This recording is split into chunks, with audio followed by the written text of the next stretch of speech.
Hello everyone, Gerald here again for Quinn Pop, and it is once again time for the preview of the WWE Mixed Match Challenge. Now, of course, the first round is over, and we move on to the second round, but before we do that, we have to look at the last match of the first round, and that, of course, was Charlotte and Bobby Roode versus Nia Jax and Apollo.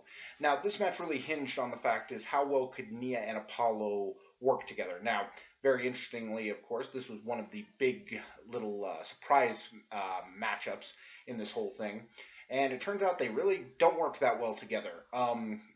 Titus Worldwide, which was Dana Brooke and Titus, who were ringside the entire time, actually tried to help.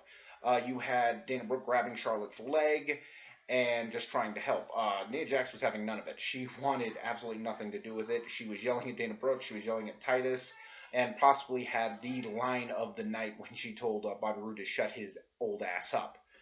Of course, on the other side, you had Charlotte and Bobby Roode, who are one of the best pairings ever. It's a very natural fit, and their athleticism was just too much. The match, of course, ended in a culmination of moves, which, of course, was punctuated by Charlotte doing the moonsault off the top rope. And Charlotte and Bobby Roode got the pinfall. The interesting thing is what happened after the match. Nia Jax was going off on Titus Worldwide, and while this was sort of to be expected, one of the things was Apollo seemed to agree because he inadvertently, perhaps, tripped Titus, and we'll have to see if that was an accident or not. But Charlotte and Bobby Roode do move on, and now we get into the second round. And that, of course, is Asuka and The Miz versus Finn Balor and Sasha Banks. This one is a huge toss-up. You got both teams from Raw. Finn Balor and Sasha had amazing chemistry together, but so did The Miz and Asuka. So this one is just, it's a toss-up. I honestly think whoever does better at the Elimination Chamber, which this is, of course, being recorded before then, I think that's going to be the winner, the one who has the, equal sums.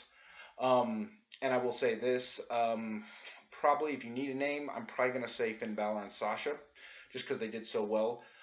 They might give Asuka her second or first loss, depending on what happened at the Elimination Chamber. So yeah, but that's who I'm going to go with. I think they can move on, but I will say if my prediction is right, it is going to be The Miz who's going to be taking that pinfall. It's not going to be Asuka. So yeah, check it out. That is, of course, on Facebook Live every Tuesday right after SmackDown. And if you can't wait until these videos to find out who won, I will, of course, be writing this up on my SmackDown review on Quinn Pop. And that's going to do it for me. It is about Elimination Chamber time here, and I'll be writing that up, which you have probably read because this is the past for you. And so yeah, my name is Gerald, and this has been the weekly WWE Mixed Match Review Preview. And just remember, if it's happening in pop culture, Quinn Pop will cover it.